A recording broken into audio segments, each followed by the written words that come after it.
habari kutoka jiji la Dar es Salaam. Leo hii tuko hapa tukiongea mambo mbalimbali kuhusu malikale, na tunaye mratibu wa malikale zinazosimamiwa na Shirika la Hifadhi za Taifa Tanzania TANAPA, na tutaongea mambo mengi, atatudadavulia mambo mengi, tutaelewa kwa mapana. Mimi naitwa Catherine Mibena na hii ni TANAPA Podcast.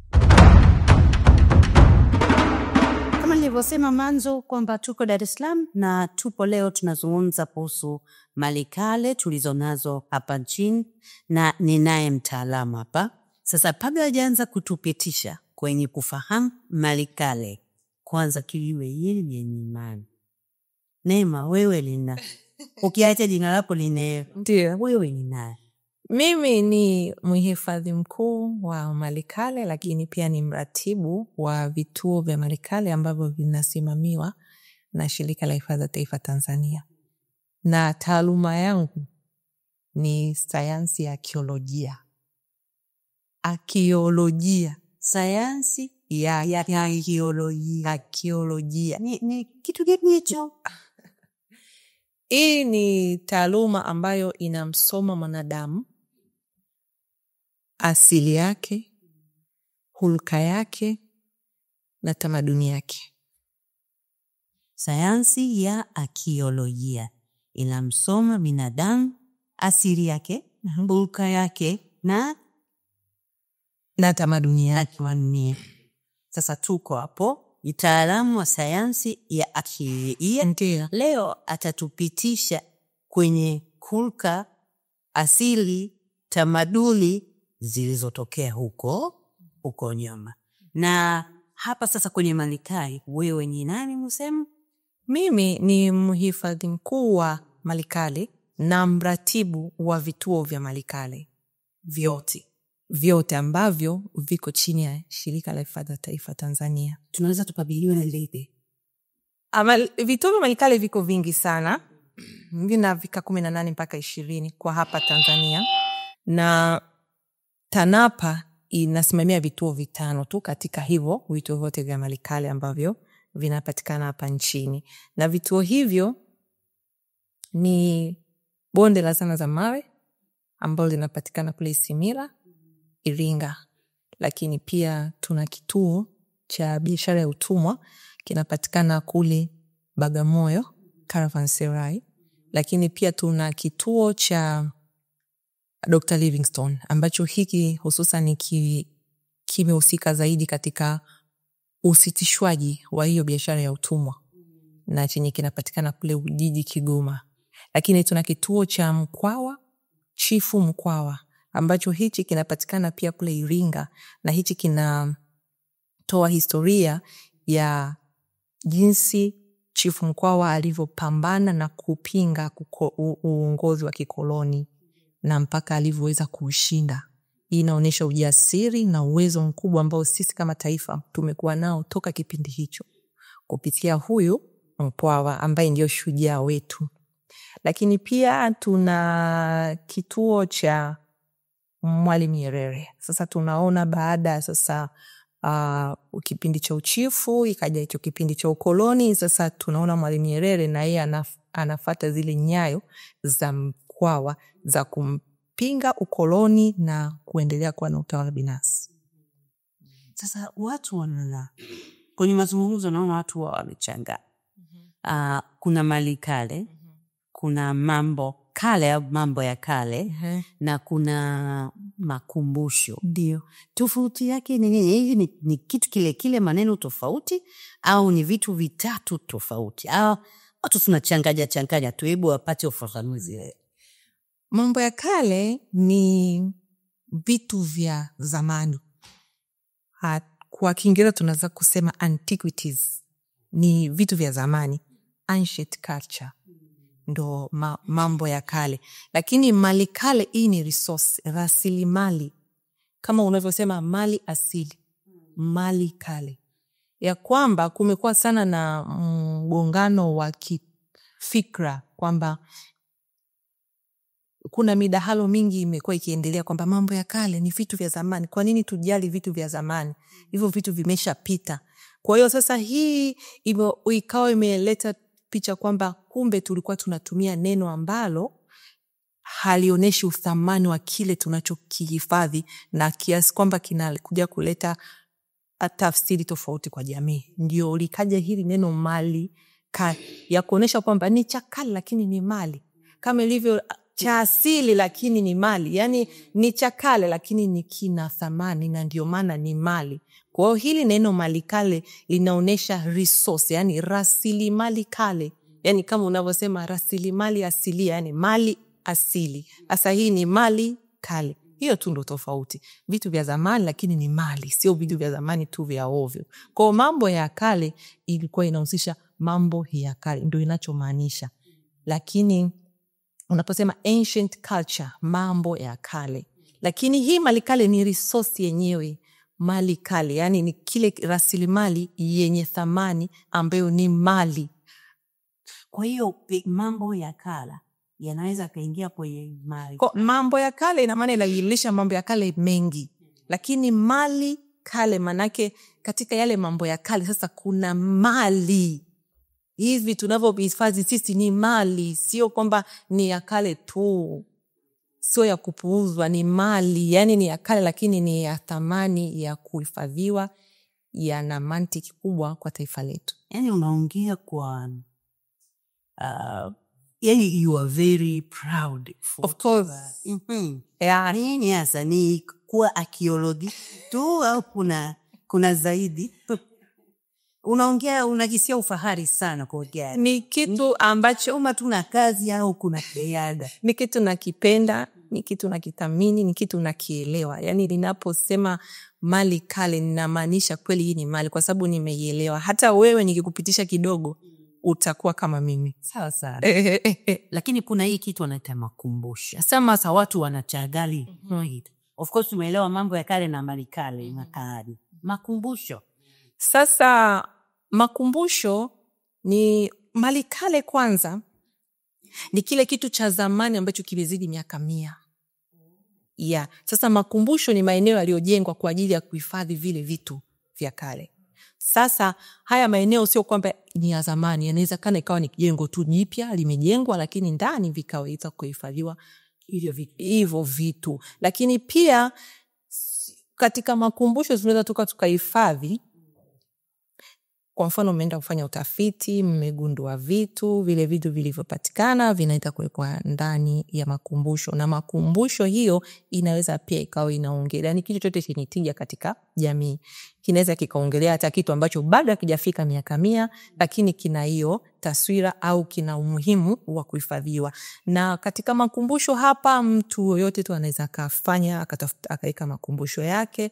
Kwa mfano mimi na familia yangu tunaweza tukajenga jengo letu tukafanya makumbusho ya familia, kwamba babu yangu alikuwa anakaa hapa nikaweka hile, kwamba mtu yote anayetaka kunijua mimi anaweza kaweka makumbusho. Au wale watu ambao tayari ni kioo cha jamii, wanamuziki na celebrities tofauti wanaweza wakaanzisha makumbusho yao. Lakini tuna makumbusho zetu za taifa zinaongelea rasilimali na historia zetu, lakini zile ambazo zina umuhimu na tija kubwa katika taifa zinahitaji kuhifadhiwa kwa ajili ya vizazi kiichi mpaka vile vinavyokuja.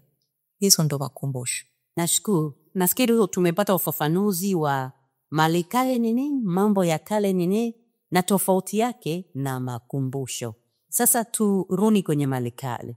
Nini hasa ilikuwa dhamira ya kuanzisha mali kale kama taasisi inayotunza sasa mambo ya zamani ya zamani? Asante. Mali kale kwanza, mali kale ni idara chini ya Wizara ya Maliasili na Utalii. Idara ya mambo ya kale ndio yenye dhamana ya uhifadhi wa hizi mali kale. Na mali kale bwana, sheria ya kuhifadhi mali kale imeanza kitambo, toka kipindi cha mkoloni 1937 imekuwa hiyo sheria ikihifadhi yale majengo, hasa kwa upande wa mwambao, yale majengo yenye historia ya mkoloni mwenyewe. Lakini baadaye sasa mwaka 1964 ile ndio ikajengwa sheria ya mali kale ambayo sasa ndio sheria ambayo tunaendelea kuisimamia, ambayo imekuwa ikiboreshwa 79 2002 imekuwa ikiboreshwa, lakini ndio hiyo sheria ya mambo kale ambayo tunaita sura namba 333. Hiyo ndio sheria ambayo sasa inahifadhi mali kale, ambayo sasa ina sera zake jinsi gani pia ya kuhifadhi, lakini pia inatoa na maeneo gani yanayohifadhiwa. Kwa kuna majengo, kuna maeneo yenye historia, ndo kama vile makaburi, ndo kama tunaona Isimila maeneo ya zana za mawe, tunaona hata maeneo mengine ya kiutamaduni ambayo labda ni sehemu ambayo labda imekuwa zikifanyika mila na desturi miaka hiyo, mapango ambayo tunaona kwamba yana historia na michoro. Hayo ndio maeneo ambayo sasa yametamkwa kuingizwa katika maeneo ya kale, na haya maeneo ya kale huwa yanatangazwa na wizara. Wizara inaangalia eneo ambalo limeona kwamba lenyewe limebeba tija kubwa kitaifa, linaamua kulitangaza kwamba hili litakuwa ni eneo la kale la kitaifa, national antiquity.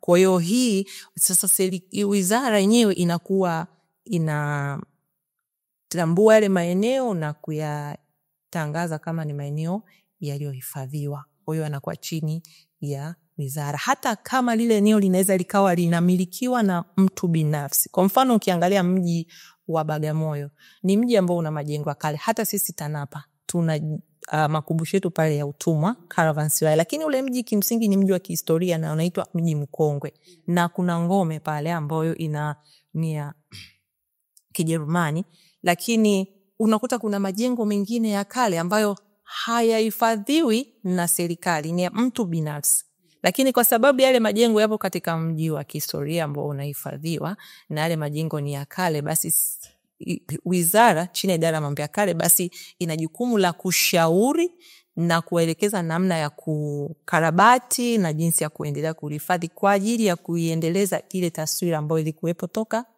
kale. Okay, itabaki hapo kwamba tunatunza, tunahifadhi hizi mali kale kwa ajili ya kuendeleza ile taswira. Then what? Tunatoa elimu, tunahabarisha. Yaani tukishahifadhi nini kinatokea? Sasa dhumuni namba 1 la hizi mali kale ilikuwa ni kuhifadhi na kuelimisha jamii kwa ajili ya kuendelea kujua tulipotoka, tunapoendelea.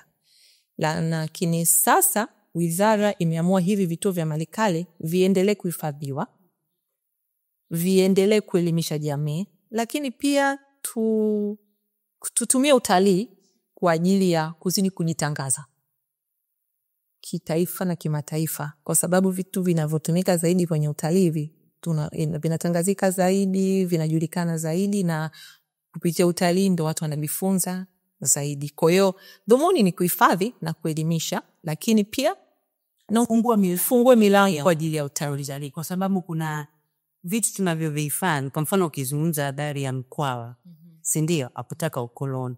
Wale waliokuwa wakoloni ambao sasa hivi ni watalii, wangetaka kujua babu zao walikuja huku na walifanya nini, manake sana natoa hiyo elimu wakati utalii unafanyika. Ndio. Na ukiangalia sasa hivi utalii wa kitamaduni ndio umekuja kuinuka kwa kasi sana duniani kwa ujumla. Kwa hiyo na sisi tukitumia utamaduni wetu kwenye utalii, basi tunakuwa tunaitangaza taifa letu, lakini pia inatujenga kama taifa. Okay, kwa hiyo sasa ulisema pale awali kwamba una mali kale 5 ambazo unazisimamia. Ndio. Ambazo pia ziko chini ya hifadhi za taifa Tanzania TANAPA. Ndio. Najua kuna taasisi inayosimamia mali kale. Ndio. Imekuwaje mali kale ziko TANAPA? Ndio. Sasa kama nilivyokuwa nimesema, idara ya mambo ya kale ambayo iko chini ya Wizara ya Maliasili na Utalii ndio imekuwa ikisimamia vituo vya mali kale zote na maeneo yote ya kale. Na 2019 wizara iliona kuna umuhimu wa hivi vituo sasa viingizwe zaidi kwenye masuala ya utalii kwa ajili ya kuviboresha, kuviendeleza, lakini pia ndo hivyo kwamba tuzidi kujitangaza mpaka kimataifa. Kwa hiyo vituo hivi viligawanywa kwenda kwenye taasisi mbalimbali za wizara ambazo zenyewe ndio zinahusika zaidi na masuala ya utalii, ambazo maeneo hayo, taasisi hizo ni kama TANAPA, TEFESI, Ngorongoro, TAWA, hata makumbusho ya taifa. Kwa hiyo sasa TANAPA yenyewe iligawa vituo 5 ambavyo ni pamoja na Isimila, bonde la zana za mawe, na nguzo asilia kipo kule Iringa. Hichi ni kituo kizuri na chenye mvuto sana wa kiarkeolojia, na pale utaenda utaona zana za mawe, na pale utapata kuona jinsi gani mwanadamu wa kale alikuwa na evolve kiakili, kiufahamu, hata kimuonekano, kwamba alikuwa hawezi kufanya hiki, sasa ameweza kufanya hiki.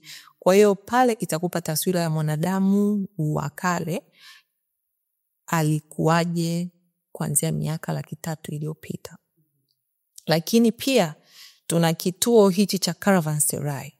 Sasa biashara ya utumwa ipo inaendelea, na mpaka jinsi gani ilitokea hivyo, mpaka na kule Kigoma tuna kituo kingine ambacho chenyewe kinamuongelea Dr. Livingstone, jinsi gani alikuja, kwa sababu zipi, na mpaka alivyoweza kusaidia katika kusitisha biashara hii ya utumwa.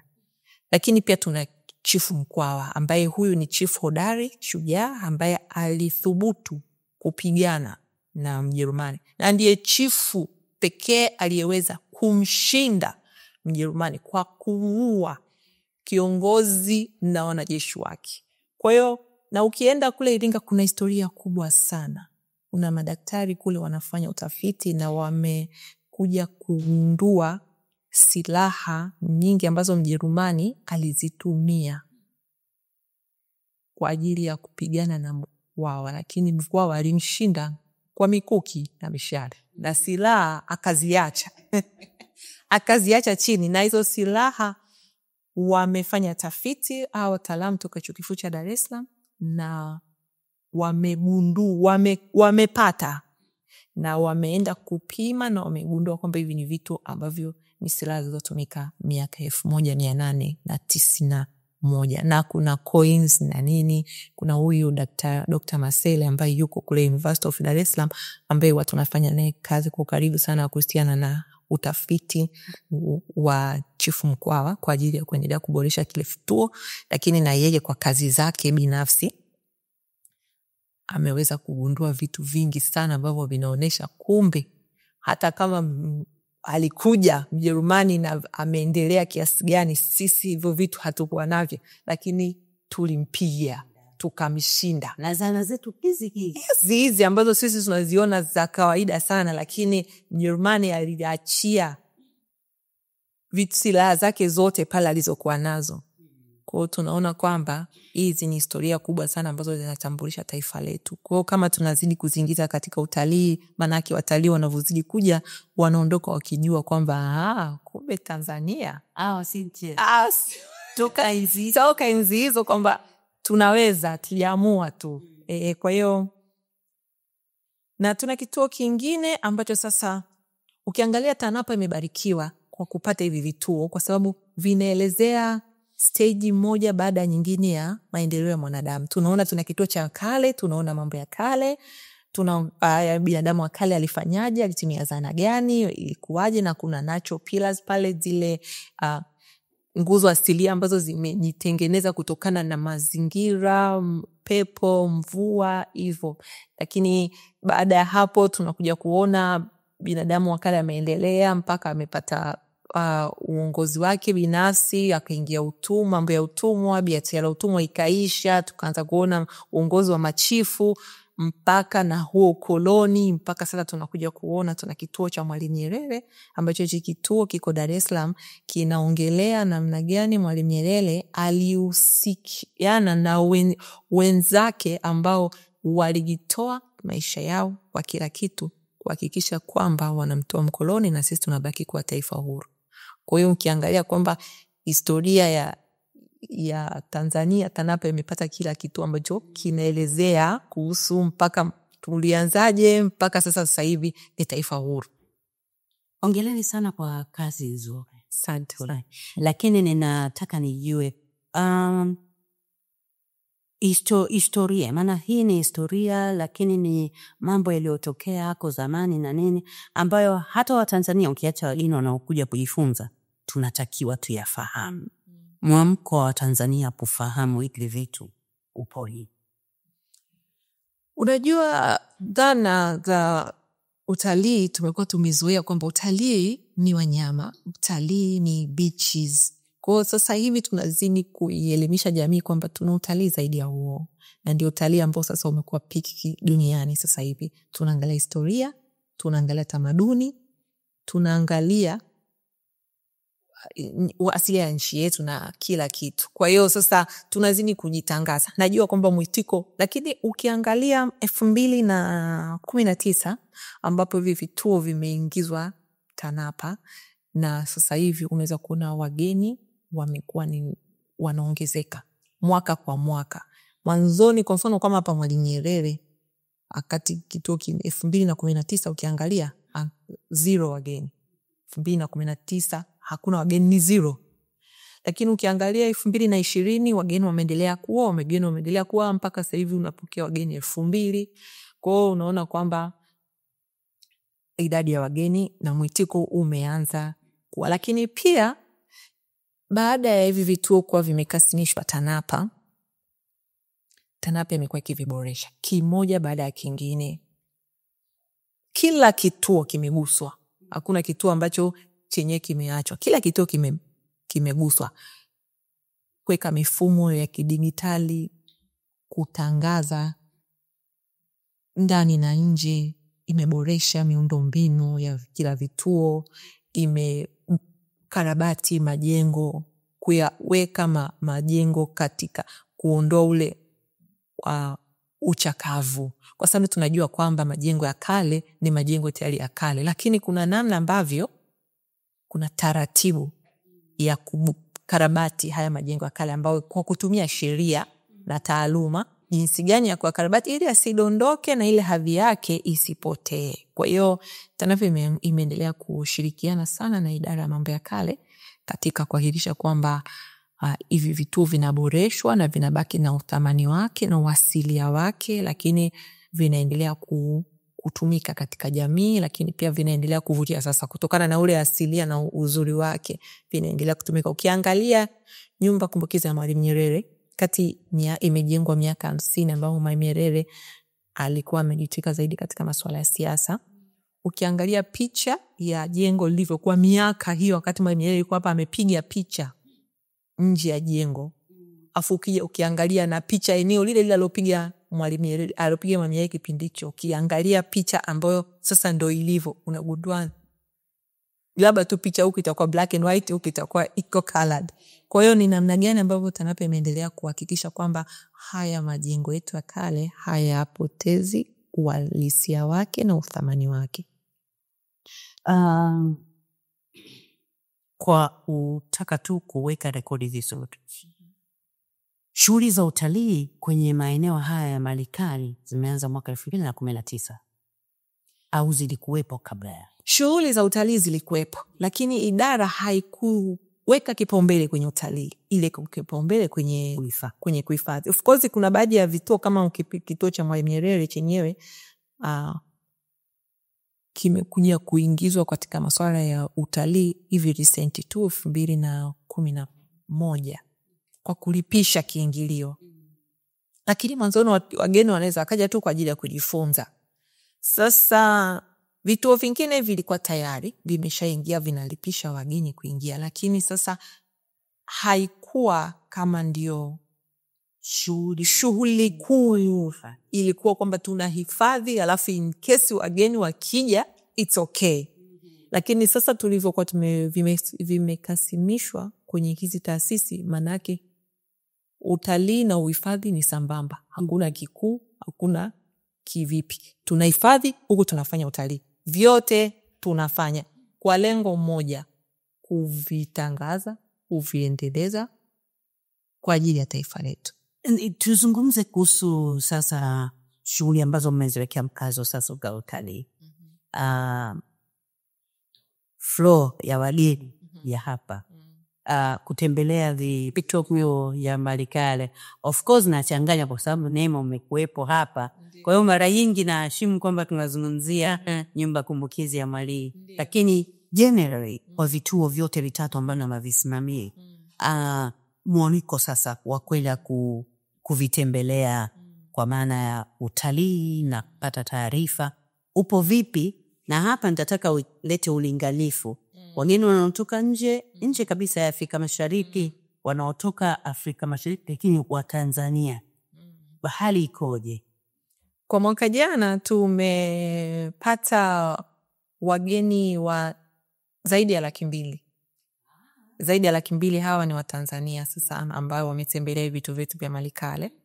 Lakini kwa wageni wa nje tumepata kama wageni 10,000 ya nje ya Afrika Mashariki. Nje ya Afrika Mashariki ambao wamekuja kutembelea haswa kituo cha Isimila ambacho kinapatikana kule Iringa. Hichi ni kituo ambacho kinatembelewa zaidi na wageni kutoka nje.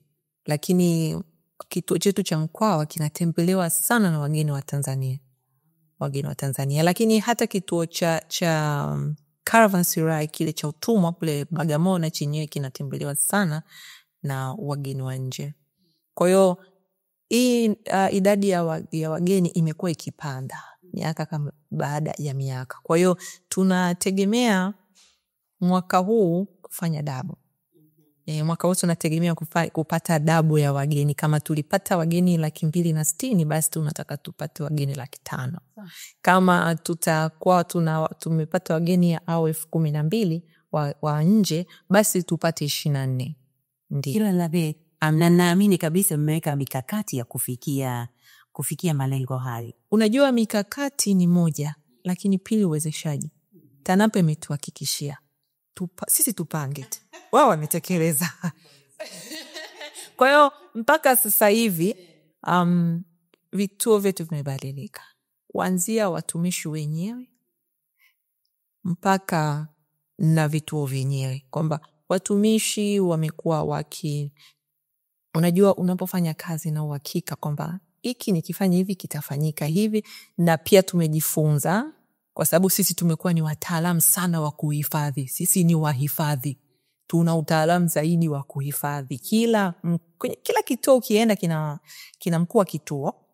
Kwa hiyo tunakuwa vituo wa kila kituo, lakini pia kuna maafisa ambao kila afisa kutokana na jukumu aliyopangiwa pale kituoni. Kuna waenezi, kuna wahifadhi pase, na kuna ambao wanahusika na masuala ya labda hawa wageni.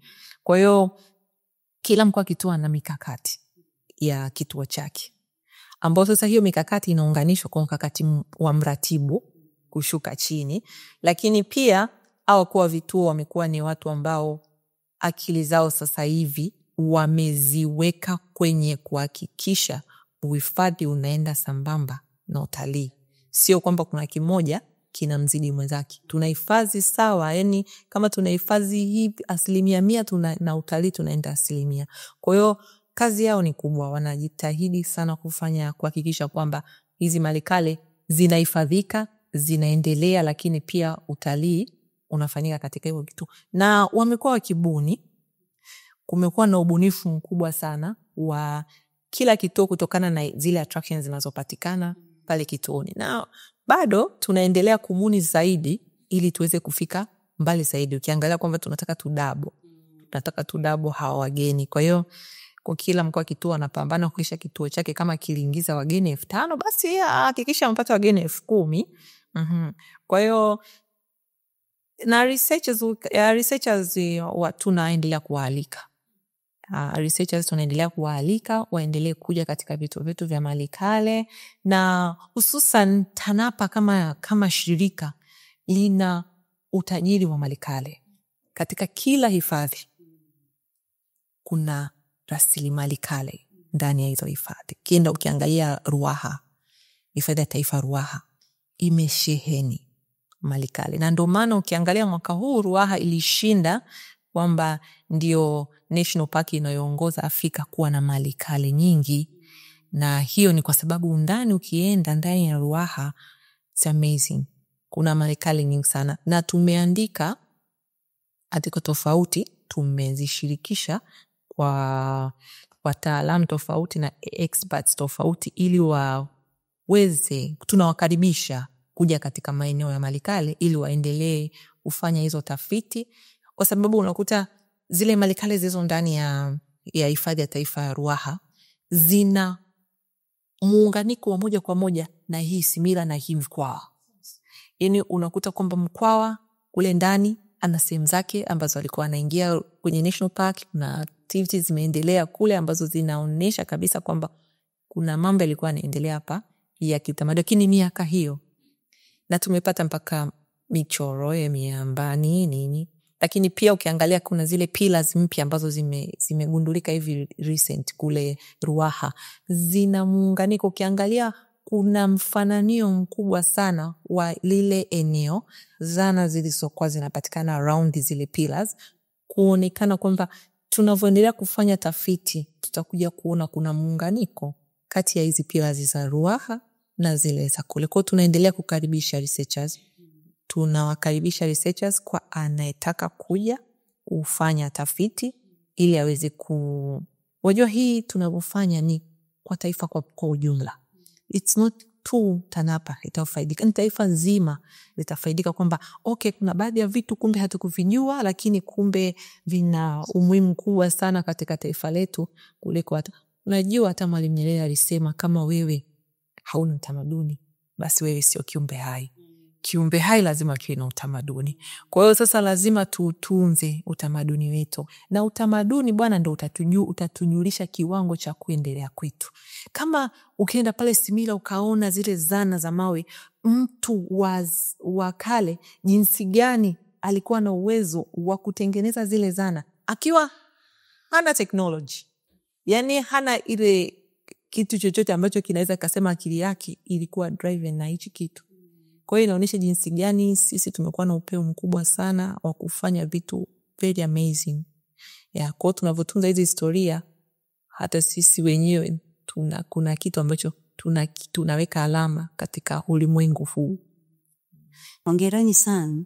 Na hili la kukaribisha watafiti ni jambo jema, kwa sababu taarifa zetu zinazidi kwanza kusambaa, lakini zinawekwa kwenye rekodi vizuri. Unajua kuna taarifa zinakuwa kama hawa wanafikiri hivi, hawa wanafikiri hivi, lakini za utafiti manake mamunio yale yamedakiwa na kuhakikisha kwamba taarifa zimekaa sawa. Na ile samani ili la watafiti, unajua sisi TANAPA tuna malikale ambazo zinatija kubwa sana. Kwa mfano kuna international organization ambazo zinajihusisha na masuala ya malikale, monuments and museums na nini. Kuna hiyo moja inaitwa ICOM. Ni organization ambayo inajulikana sana, na ilitoa tangazo la kusema kwamba wanapokea article yote mtu uandike useme chochote cha kuhusiana na masuala ya utafiti. Kwa hiyo nikaandika andiko, nikaongelea kituo cha Isimila, nikaongelea ule uthamani wake, uasilia wake, na nini tunahitaji zaidi kwenye swala la research. Na wale watu walikuwa wanahitaji article 6 tu za dunia nzima, lakini Isimila ilichaguliwa. Isimila ikachaguliwa kutokana na ule utofauti, kwamba eneo kama hili bado lipo na bado linahitaji tafiti. Kwa hiyo sisi kama taifa tuna maeneo mazuri sana. Haya maeneo ya malikale ni maeneo ambayo yanahitajika kuangaliwa kwa jicho la ziada, yana uthamani mkubwa. Mataifa mengi hayana haya maeneo, lakini sisi Tanzania tunayo mengi, hata mengine bado hayajakuwa gazetted. Kwa hiyo tuangalie kwa jicho la tofauti. Huu ni utajiri wetu, ni utajiri ambao utakuja kuwa utajiri mkubwa zaidi. Kwa hiyo nafikiri kwamba tutapozidi kushirikisha wataalamu tofauti kwa ajili ya kuendelea kuziendeleza hizi hususan kwenye masuala ya utafiti. Tunatakiwa tutafiti zaidi. Tunavyotafiti ndio tunazidi kuona attractions zingine. Umezungumza kuhusu researchers, kuhusu waandishi ambao wanaandika habari za kila siku, makala na nini. Wao mwamko wao kuja kwenye maeneo haya uko vipi? Waandishi mwamko mkubwa kwa maana nazungumzia waandishi sio tu wa ndani, wa mataifa. Ndiyo.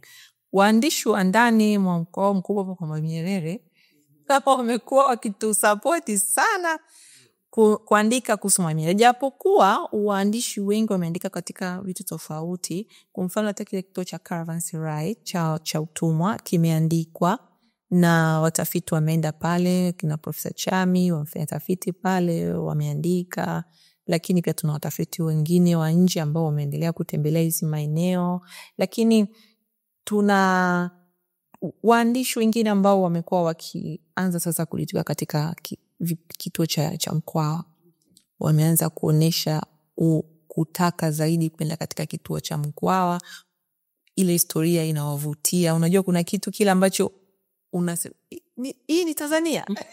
Hii ni sisi, kwamba wale Wajerumani walikuwa na zile nini wanalipua, wameshindwa, lakini kabla hajalipua Mkwawa kashampiga kadondoka pale, kabakisha na mashini zake, na zimepatikana silaha nyingi sana. Hii ni Tanzania. Kwa mfano ukimuona yule daktari akiwa anaendaga kwenye maonesho tofauti kuonesha watu kuhusiana na zile alivyovigundua kule, watu wengine wanasema no, hii sio Tanzania bwana. Hii ni Iringa, sio tu Tanzania. Hii ni Iringa, wewe enjoy Iringa, utaona hivi vitu. Kwa sisi tuna urithi mkubwa sana, kimsingi tukiufuatilia sisi ni matajiri. Tuna hiyo inaitwa dhahabu ya kijani nafikiri. Yaani tunahifadhi na tunavuna. Hatuvuni kwa kondoo kitu chochote, lakini tunapata mahela ya kutosha. Kwa sisi tunaendelea kutunza hiyo dhahabu ya kijani na kuwakaribisha mashabiki, watafiti, watalii, wanafunzi ili hadi kujifunza kutoka hapa. Lakini kurefresh, kwa mfano kuna quotes za Mwalimu Nyerere ambazo watu wanazipenda sana. Uhuru bila nidhamu ni fujo. Mwalimu alikuwa na maneno yake fulani yana nguvu kwanza. Yaani utayasoma kama maneno, lakini utaona kwamba kulikuwa na awa kwenye kuyazungumza maneno hayo, na kuna vitu vingi sana ambavyo utajifunza ukija kwenye hizi malikali. Sasa speaking of kuja kujifunza, niko namna gani wanafunzi hasa hapa nchini, wanafunzi wa shule za msingi, sekondari na hata vyuo vya kati na vikuu wanatumia hizi malikale kujifunza? Na taratibu wake vipombe. Wageni wetu katika vituo vya malikale, wageni wetu wakubwa ni hawa wanafunzi ambao wanakuja na walimu wao kama zile ni safari za kishule. Na sisi vingio vyetu ni rafiki, ni shilingi 1,000 tu kwa mwanafunzi hapo bila VAT. Lakini pia kwa Mtanzania ni shilingi 2,000 tu hapo bila VAT. Kwa hiyo utaona vingio vyetu ni rafiki zaidi, tofauti na vile vya wageni kutoka nje, kwa sababu kinataka hao wa Tanzania tuvipende, tuvijue, tuvihifadhi, tuvithamini. Kwa hiyo utaratibu sisi hata tuhitaji booking, sio lazima ufanye booking. Ila kama utakuwa na wageni wengi zaidi ni vizuri ukituambia ili tuweze kuandaa uratibu na kwa sababu tutahitaji tour guides watakusaidia kukupa historia na nini. Kwa hiyo ni hivyo.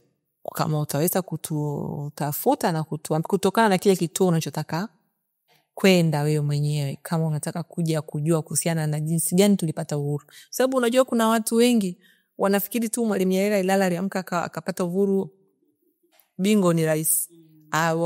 Ukija hapa utaona vile vitu ambavyo Mwalimu ilibidi sacrifice kwa ajili yetu. na kuanzia hapo utampenda sana mwalimu.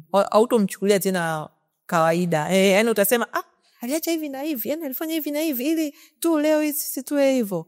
Kwa hiyo hivyo, lakini pia ukienda Mkwawa utasema yani hivi alipambania hivi kisa tu yani mkoloni asiingie Iringa. Imagine.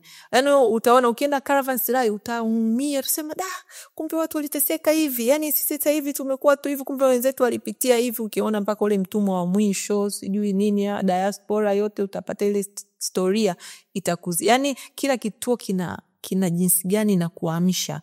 Naona ukitaka kwenda kule Dr. Livingstone utaona ule historia ya Kigoma na ule utamaduni wake na jinsi gani Dr. Livingstone alihusika. Yani kila kituo kina mvuto wake. Lakini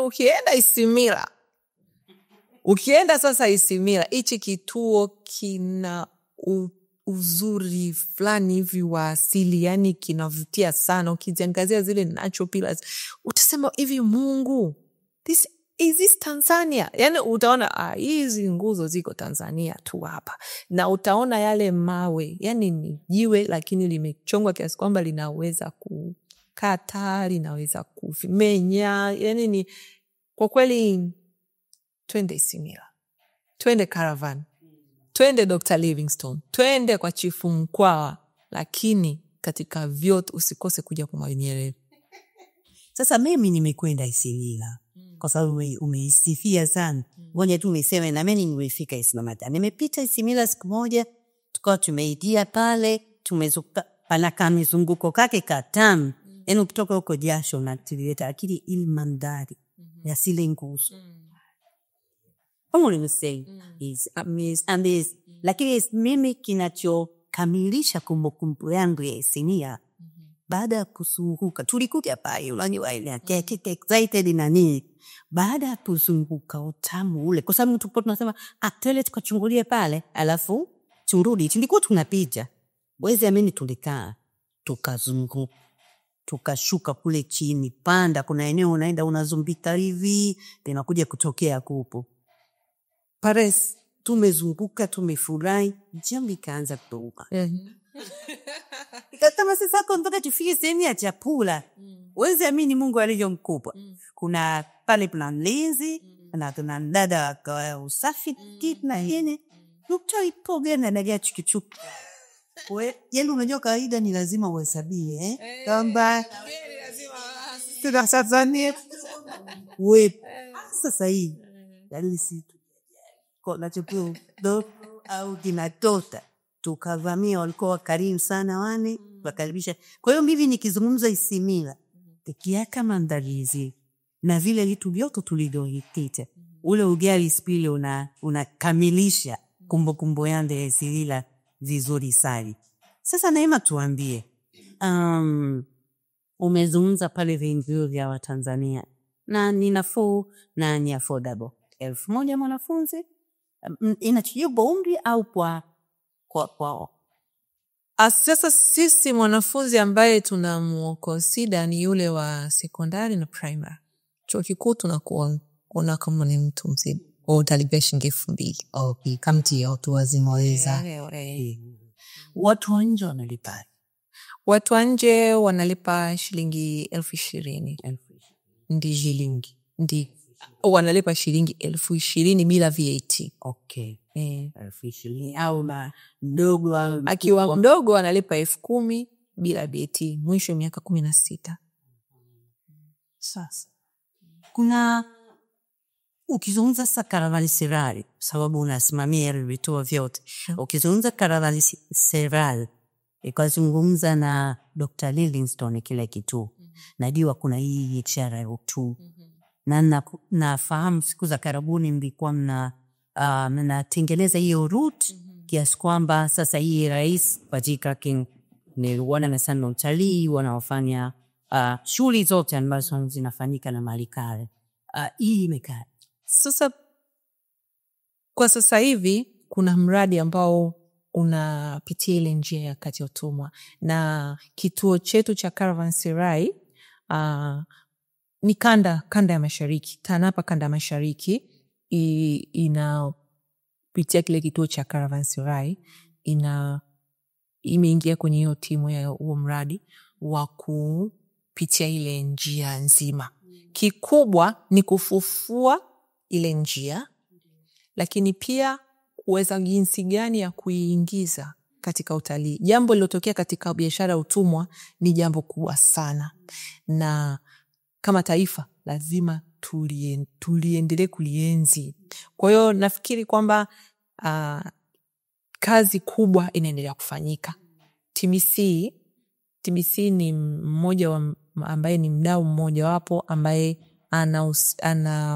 na yeye yupo kwenye huo mradi akiwa anashirikiana na hiyo kanda ya Mashariki kwa ajili ya kuhakikisha kwamba hii njia nzima imepitiwa, lakini pia kuangalia namna gani, kwa sababu ukiongelea Caravanserai, ukiongelea Dr. Livingstone, manake unaiongelea ile njia ya utumwa. Kwa ile njia ikifufuliwa, watalii wengi wamekuwa wakitamani, na wamekuwa sasa hivi tayari kuna watu wanapitaga katika ile njia. Kwa hiyo sasa ni vyema tuipitie, tuiangalie jinsi gani tunaweza tukaiwekea utalii ambao utakuwa ni unafikika kirahisi. Sasa kwamba ile njia mtu akitaka kuipita basi awe na sehemu anaweza kupumzika, anaweza kufanyaje, anapata zile huduma zote za kitalii.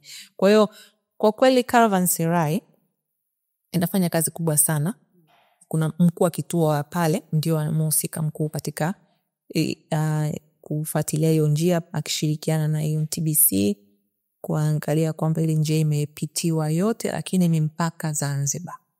Mpaka Zanzibar. Yani ni njia nzima, kwa sababu kama tulitoka Ujiji Kigoma tukafika Bagamoyo, Caravanserai ndio sehemu yao ambao watumwa walikuwa wanawekwa na mapumziko kwa ajili ya kesho kwenda Zanzibar. Kwa hii ni swala la kitaifa, yani taifa ndio linafanya huu mradi wa kuhakikisha kwamba ile njia imerejewa hivyo, lakini pia Zanzibar kimekuwa ikishirikiana na nchi zingine kwa ajili ya kusherehekea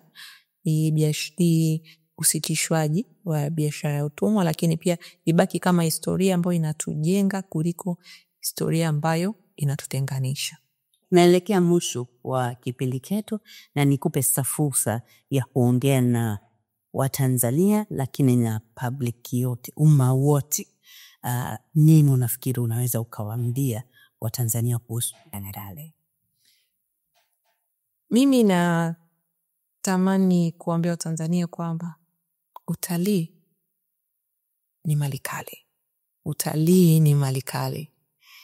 TANAPA tuna mali kale 5 ambazo hizi mali kale zote zinamdefine Tanzania kwa ujumla, kuanzia binadamu wa kale mpaka tulipoingia katika masuala ya biashara za utumwa, utawala wa machifu, mpaka tunaongea ukoloni, na baadaye Mwalimu Nyerere alipotuletea uhuru.